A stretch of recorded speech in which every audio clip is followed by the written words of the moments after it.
Good morning, class 11th student. Yesterday we have studied about distance and displacement,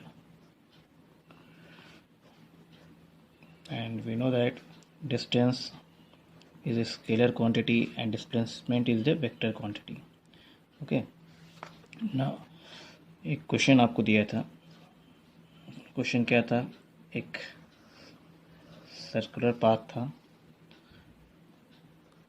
point A से B तक particle move कर रहा है और जो रेडियस दी गई थी आर, और कहा गया था ए से बी तक मूव करने में जो इसका एंगल बन रहा था 120 डिग्री, और ये कहा गया था इसका डिस्प्लेसमेंट निकालिए.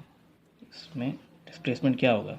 डिस्प्लेसमेंट तो शॉर्टेस्ट डिस्टेंस होती है, तो डिस्प्लेसमेंट तो हमारा ये होगा, ये डिस्प्लेसमेंट होगा. इस तरह के क्वेश्चन सॉल्व करने के लिए एक सिंपल शॉर्टकट ट्रिक होती है. डिस्प्लेसमेंट फाइंड आउट करना है तो कैसे निकालेंगे आप? एक फॉर्मूला याद रखिए, 2r साइन थीटा बाई 2. ठीक है, अब 2r आपका रेडियस दिया गया है, r साइन एंगल कितना दिया गया? थीटा इज एंगल कितना दिया गया? 120 डिवाइडेड बाई 2. 2 से 120 गया तो कितना हो? 60 degree. 2r sign 60 degree. 2r sign 60 कितना होता है? √3/2. तो हमारा आंसर आ गया r√3. ये आपका डिस्प्लेसमेंट हुआ मीटर में. तो इस तरह कोई भी एंगल दिया जाए और इस तरह क्वेश्चन आता है तो आप डिस्प्लेसमेंट सिंपली इस शॉर्टकट ट्रिक से फाइंड आउट कर सकते हैं. मान लीजिए कोई क्वेश्चन ऐसा है कि आपका सेमी सर्किल है कुछ इस तरह से, हमसे कह रहा है ये पॉइंट ए है और पॉइंट बी है, और ये एंगल आप देख ही रहे हैं कितना होगा, एंगल 90 डिग्री. और कहा जा रहा है ए से बी तक जाने में कितना डिस्प्लेसमेंट हुआ है. डिस्प्लेसमेंट तो शॉर्टेस्ट डिस्टेंस, ये होगा डिस्प्लेसमेंट आपका. कैसे फाइंड आउट करेंगे? फॉर्मूला आपको पता चल चुका है. Displacement 2r sine theta by 2.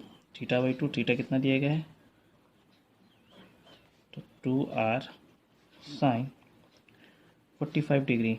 2r sign 45 कितना होता है? 1/√2. ठीक है, तो या तो आप इसको √2 से ऊपर नीचे मल्टीप्लाई कर दें तो ये हो जाएगा 2r√2/2. √2 2 से 2 ही कैंसिल हो गया, तो ये आंसर हो गया r√2 मीटर. ये एक तरीका है. दूसरा तरीका आप ये भी जानते हैं कि भाई शॉर्टेस्ट डिस्टेंस कैसे निकालेंगे. इसका निकाल लेंगे इस तरह से, शॉर्टेस्ट डिस्टेंस r√2 मीटर. इस तरह कोई भी हो एंगल दिया जाए आप सिंपली निकाल सकते हैं. डिस्टेंस जो रेडियस थी r. एक तो ये तरीका हो गया शॉर्टकट. दूसरा तरीका आपको देखिए यही तो निकालना था डिस्प्लेसमेंट. ये तो कैसे निकाल सकते थे भाई? ये r दिया है, ये r दिया है, ये निकालना था. तो भाई पाइथागोरस थ्योरम से आप निकालेंगे. भाई ये हाइपोटेन्यूस निकालना है तो क्या हो जाएगा? √r² + r² is equal to क्या हो जाएगा? √2r². तो इसको हम क्या कह सकते हैं? r√2.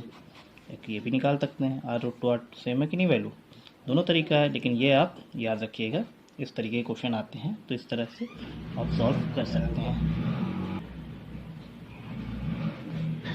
Now we will discuss about speed and velocity.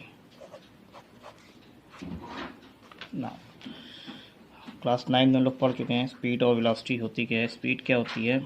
Speed होता है डिस्टेंस अपॉन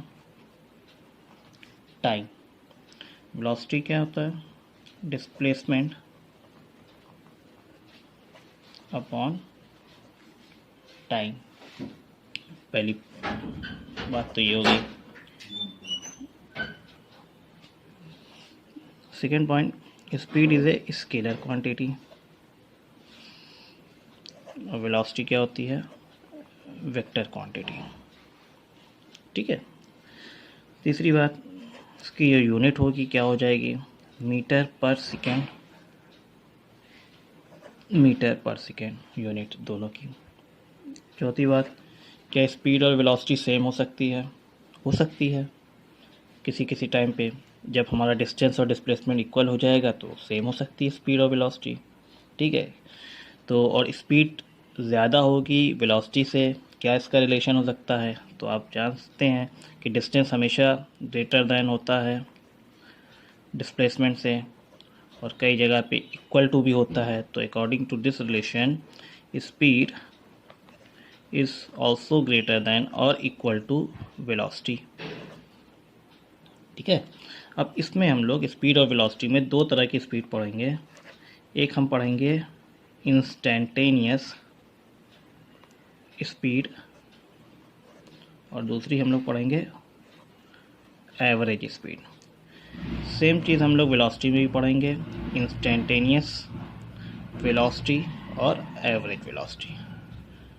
कल हम लोग इसको स्टडी करेंगे, इंस्टेंटेनियस स्पीड और एवरेज वेलोसिटी या एवरेज स्पीड क्या होती है। Thank you.